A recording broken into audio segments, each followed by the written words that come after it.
Om Swastiastu. Halo teman-teman Poltekkes, selamat datang di podcast MPM Poltekkes Denpasar. Kali ini saya Ima Wayuntari akan menemani podcast MPM Poltekkes Denpasar yang akan membahas mengenai persiapan perkuliahan tatap muka di Poltekkes Denpasar. Nah, mungkin dari teman-teman ada yang bertanya-tanya nih, apa saja sih yang perlu kita siapkan atau bagaimana sih teknis pelaksanaan perkuliahan tatap muka di Poltekkes? Nah, untuk menjawab pertanyaan dari teman-teman, telah hadir di tengah-tengah kita Wakil Direktur 1 Poltekkes Kemenkes Denpasar, Ibu Gusti Ayu Marheni SKM Biomed. Selamat pagi, Ibu. Pagi. Bagaimana kabarnya Ibu hari ini? Baik, sehat. Baik, sehat Ibu ya. Mungkin Ibu, kan kita telah melaksanakan perkuliahan daring selama kurang lebih 2 tahun. Jadi mungkin dari teman-teman Poltekkes ataupun dari Bapak Ibu dosen sudah sangat tidak sabar untuk melakukan perkuliahan tatap muka. Nah, jika boleh tahu terkait dengan ini, mungkin dari Poltekkes sebentar lagi akan melaksanakan perkuliahan tatap muka, Ibu nggih. Kalau boleh tahu itu kapan dilaksanakannya, Ibu? Terima kasih Ima yang sudah memandu kegiatan pada hari ini. Saya hari ini sangat berbahagia sekali bisa berbicara sekaitan dengan persiapan perkuliahan daring di luring di Poltekkes Kemenkes Denpasar. Seperti disampaikan tadi bahwa perkuliahan secara hybrid nih, ada yang daring, ada yang luring, sudah kita lakukan hampir 2 tahun. Seperti disampaikan tadi bahwa kedepannya tentu kita sangat rindu ya bertemu secara langsung, secara luring dengan para dosen, dengan teman-teman sekelas dan dengan semua sivitas akademika yang ada. Nah, sekaitan dengan hal itu, untuk perencanaan perkuliahan di semester genap tahun akademik 2021 dan 2022, kita sudah rencanakan akan ada daring dan ada luring. Seperti juga semester-semester sebelumnya di semester genap 2020-21, ganjil 21-22, kita juga sudah laksanakan secara mix atau perpaduan antara daring dan luring. Untuk perkuliahan yang teori, hampir seluruhnya, kalau boleh saya katakan hampir seluruhnya berarti ada yang kita luringkan, artinya bertemu secara langsung di kampus, tentu dengan prokes, dengan protokol kesehatan yang ketat. Tapi untuk perkuliahan yang struktur programnya klinik atau praktek atau lapangan, di beberapa prodi sudah dilakukan secara luring, karena memang lapangan juga sudah menyiapkan. Jadi intinya untuk perkuliahan daring kita lakukan di struktur program yang teori. Dengan memakai segala bentuk platform yang ada, baik itu Zoom Meeting, kemudian Microsoft Teams, Google Classroom dan sebagainya. Kita mengembangkan beberapa LMS yang kita gunakan sekaitan dengan pembelajaran teori. Untuk praktek di lapangan menunggu kesiapan dan sesuai kesiapan dari lapangan yang akan menerima teman-teman adik-adik mahasiswa untuk praktek. Untuk yang praktek di laboratorium, kita laksanakan untuk mata kuliah kritis, terutama di semester yang sudah hampir tamat, tentu dengan menjaga protokol kesehatan yang ketat, dengan mengatur populasi atau volume mahasiswa yang masuk dibandingkan dengan kapasitas ruangan yang ada. Jadi ada shifting, mungkin shift pertama 5 orang di satu lab, kemudian 2 jam berikutnya kita disinfeksi dan sebagainya, masuk akan shift yang kedua dan seterusnya. Seperti itu. Berarti untuk perkuliahannya Nika di semester genap 2021-2022 itu dengan sistem daring dan luring, Ibu ya? Kita kombinasikan. Daring untuk yang teori, luring untuk yang praktek klinis dengan tetap pembagian atau shifting. Baik, lalu terkait dengan perkuliahan yang dilaksanakan secara luring, Ibu, teman-teman yang praktek di kampus Nika, apakah ada syarat-syarat tertentu dari teman-teman untuk melaksanakan perkuliahan itu?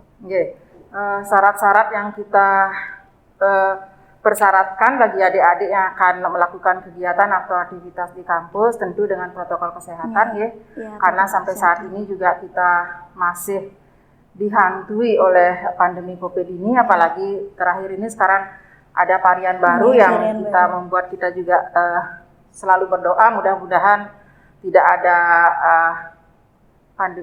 badai pandemi yang gelombang yang ketiga ya, kita berharap tidak ada, sehingga secepatnya nanti di tahun depan kita akan luring. Kalau misalnya mudah-mudahan tidak, sekali lagi terjadi lagi, tentu kita akan berpikir kembali, mereorganize kembali segala perencanaan yang sudah kita jadwalkan atau rencanakan dari awalnya.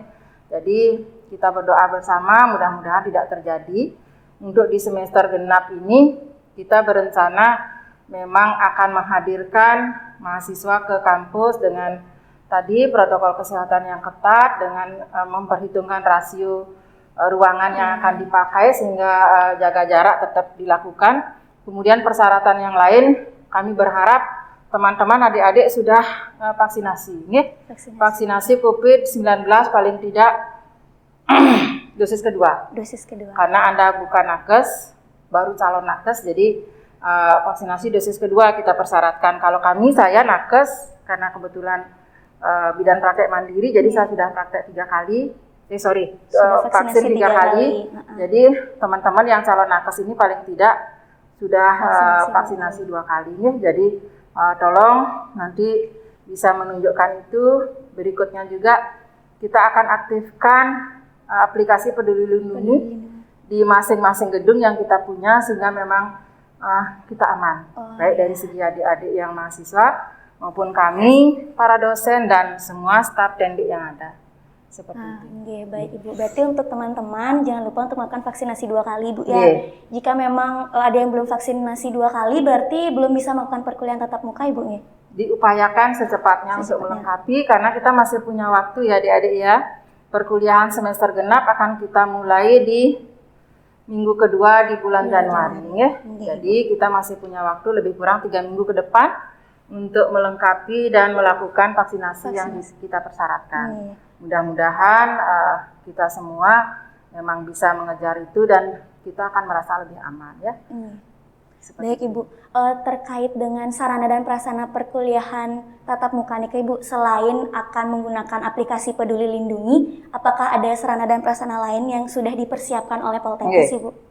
Untuk sarana prasarana yang sudah kami persiapkan dan juga sedang dalam proses finalisasi persiapannya semua, kami membangun atau membentuk atau mendirikan banyak wastafel yang kemarin mungkin adik-adik setahun yang lalu sempat ke kampus atau 1,5 tahun yang lalu di situ nggak ada wastafel gitu ya. Sekarang kita bangun banyak sekali wastafel, sarana untuk cuci tangan, sehingga memang siapapun yang akan masuk ke dalam gedung perkantoran kita, baik itu dosen, mahasiswa, Dendik dan sebagainya, harus cuci tangan dulu di tempat wastafel yang kita sediakan. Kemudian tentu mengukur suhu dan sebagainya seperti yang sudah adik-adik biasa lakukan di fasilitas umum yang lain seperti itu ya. Baik Ibu, berarti untuk wastafel Nika sudah ada di berbagai gedung sudah ada di semua gedung. Kami di depannya sudah ada wastafel yang kami kira cukup untuk memfasilitasi kita semua. Baik Ibu. Lalu Ibu, terkait perkuliahan tatap muka Nika, apakah perlu melakukan atau perlu mendapatkan persetujuan dari orang tua mahasiswa? Lalu jika semisal ada yang tidak setuju dari orang tua mahasiswa tersebut, bagaimana kebijakan dari kampus Ibu? Sekaitan dengan kondisi pandemi ini, setiap kita akan menghadirkan mahasiswa secara luring ke kampus, kita akan minta kesediaan orang tua dalam bentuk pernyataan bahwa bersedia mengizinkan anaknya untuk datang ke kampus, dan bila ada sesuatu hal kita bertanggung jawab bersama-sama. Nah, bila tidak, itu kembali ke teman-teman adik-adik semua. Tentu risikonya Anda harus mengikuti secara daring seperti biasanya, tidak ketemu kami dosen, tidak ketemu teman-temannya.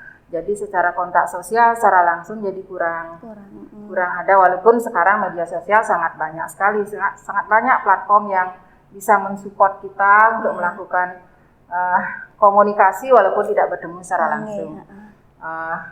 Jadi intinya kami tidak akan memaksakan bila yang tidak bersedia.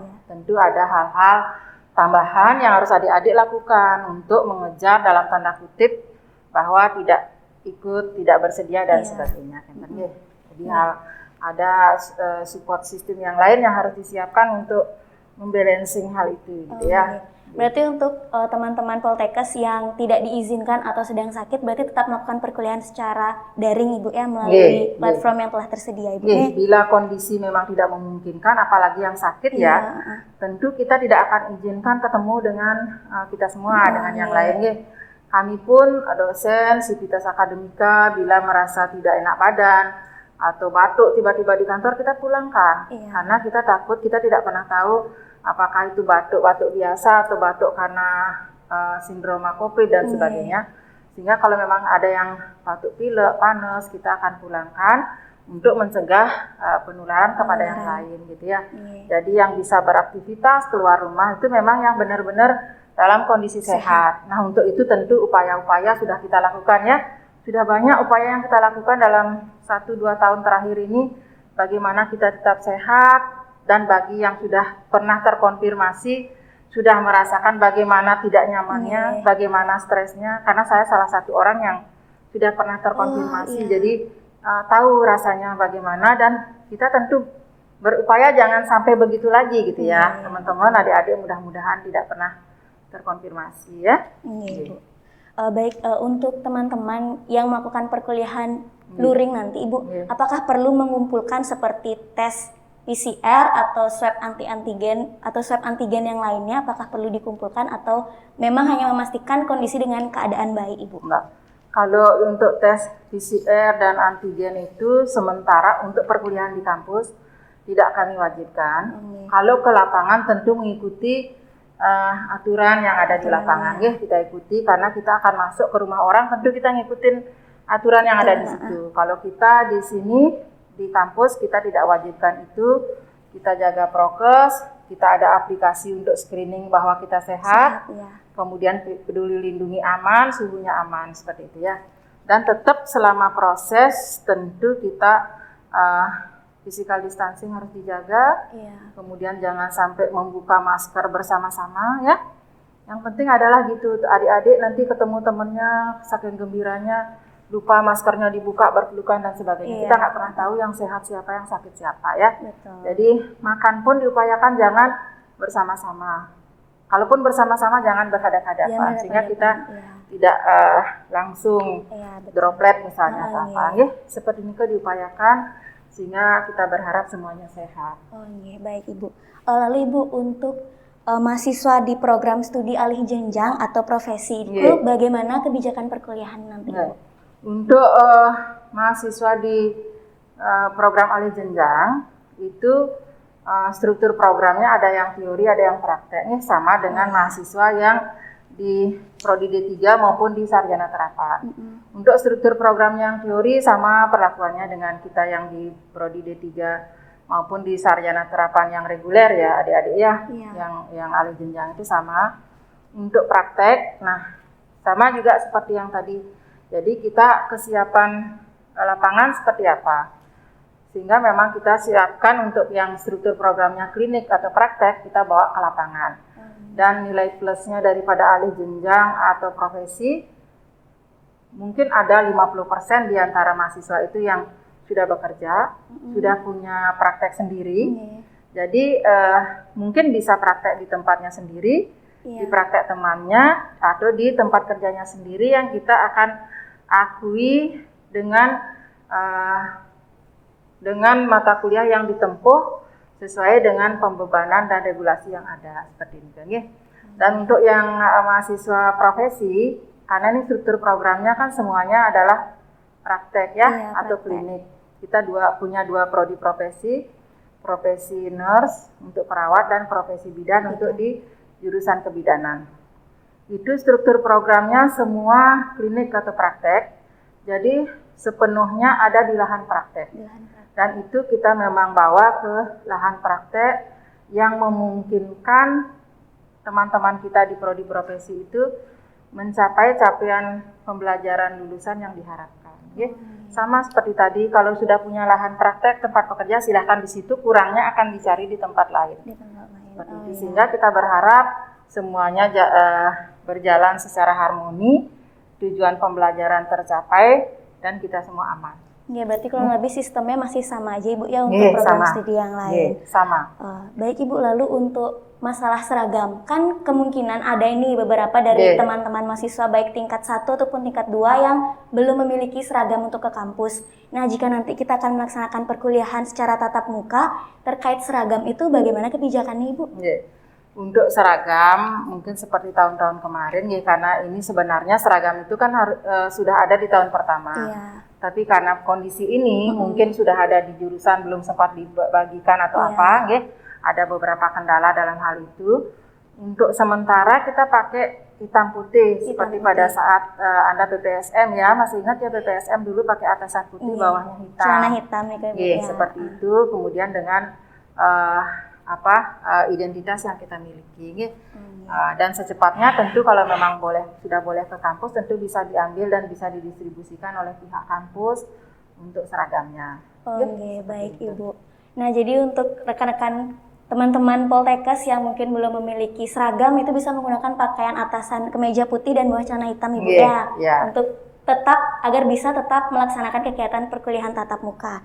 Nah Ibu, terakhir ini Bu, untuk teman-teman Poltekkes di rumah, himbauan atau pesan dari Ibu untuk teman-teman jika ingin melaksanakan perkuliahan tatap muka.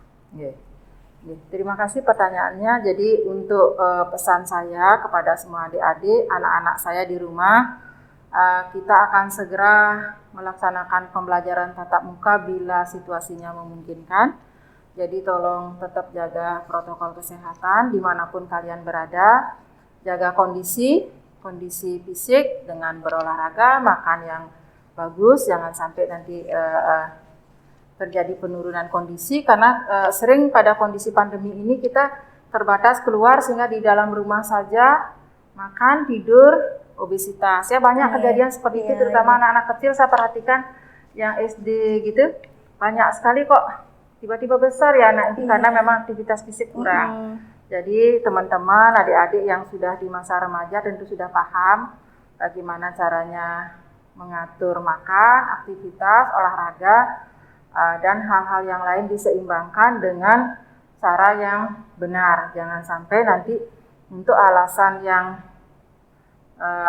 ingin kita cari menimbulkan risiko yang lain. Saya contohkan misalnya kita ingin olahraga di tengah kerumunan, buka masker, tentu itu juga mengandung risiko. Walaupun memang WHO kemarin sebelum ada Omikron disarankan kalau olahraga buka masker seperti itu. Tapi dengan adanya ini Omikron dengan adanya mutasi yang terakhir ini, tentu kita berpikir kembali apakah kita berani. Jadi intinya tetap jaga kondisi dengan cara yang aman dimanapun berada ya.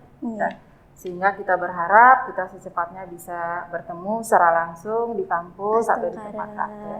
Baik Ibu. Terima kasih Ibu ya untuk pesan, himbauan, serta jawaban yang sudah sangat lengkap. Semoga dapat menjawab pertanyaan teman-teman Poltekkes di rumah terkait persiapan perkuliahan tatap muka yang akan kita laksanakan di semester depan Ibu.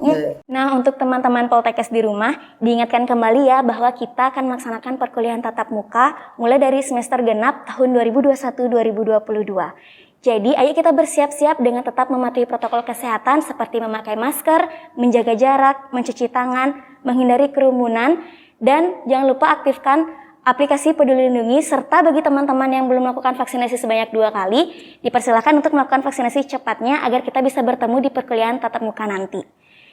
Sekian saja podcast MPM hari ini. Saya Ima Wayuntari pamit undur diri dan terima kasih. Om Santi Santi Santi Om.